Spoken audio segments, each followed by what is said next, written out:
I still remember the text like it was burned into my skull. It was from her, my wife, and it said, "I don't want you touching me tonight. Just stay out of my way." I stare at my phone, heart hammering, unable to comprehend what I was reading.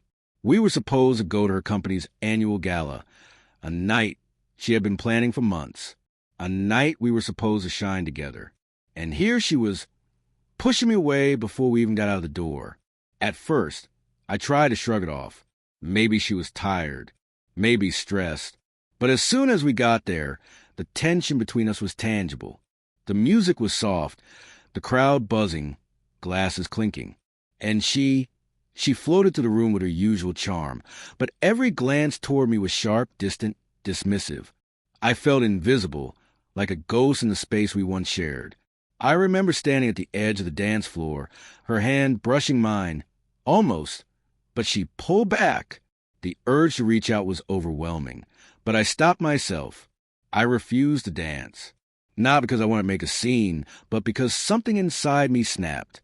Something told me that this wasn't just exhaustion or stress. It started small, little signs I had ignored for months. A phone she suddenly kept on silent, disappearing to check messages more often, late nights that weren't quite work. At first, I blamed myself. Maybe I wasn't attentive enough. Maybe I'd said something wrong. But the truth kept gnawing at me. I knew her patterns, I knew her routines, and things were off. During the event, I found a quiet corner and tried to distract myself. That's when I saw it. Her phone buzzing on the table, screen facing up. The name flashing made my stomach drop. Jason Redhart. I froze. It was just a notification, just a message preview. But I didn't need more. My hands trembled as I saw the words sneak across the screen. "I can't stop thinking about you. Meet me after?" I felt every breath tighten. I wanted to look away, to convince myself I was imagining things.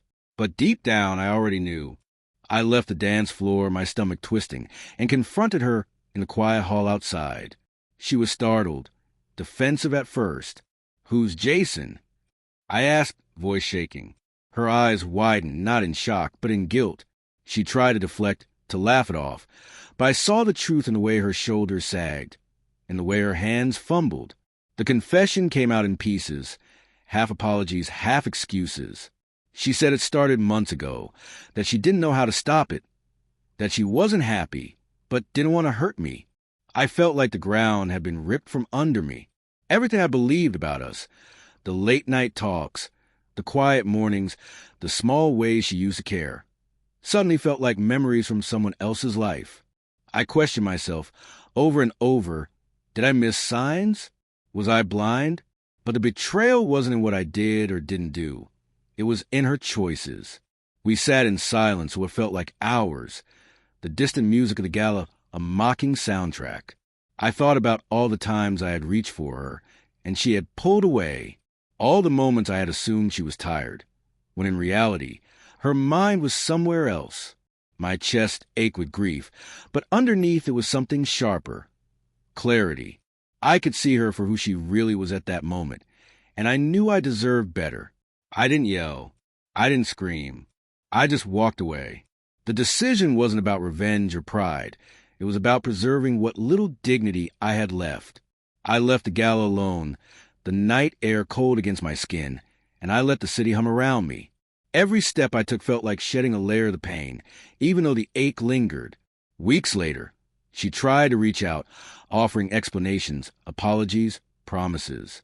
But I had already made peace with the silence. Sometimes love isn't enough, not when trust is broken. That night taught me a lesson I'll never forget.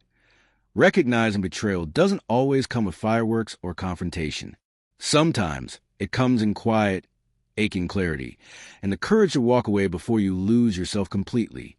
Even now, I think back to that moment on the dance floor, not with regret, but with resolve. The heartbreak was raw, but revealed something essential. My self-respect, my ability to choose myself, and the quiet strength to rebuild a life that doesn't rely on someone else's honesty. And in that revelation, I found a freedom I hadn't known I needed.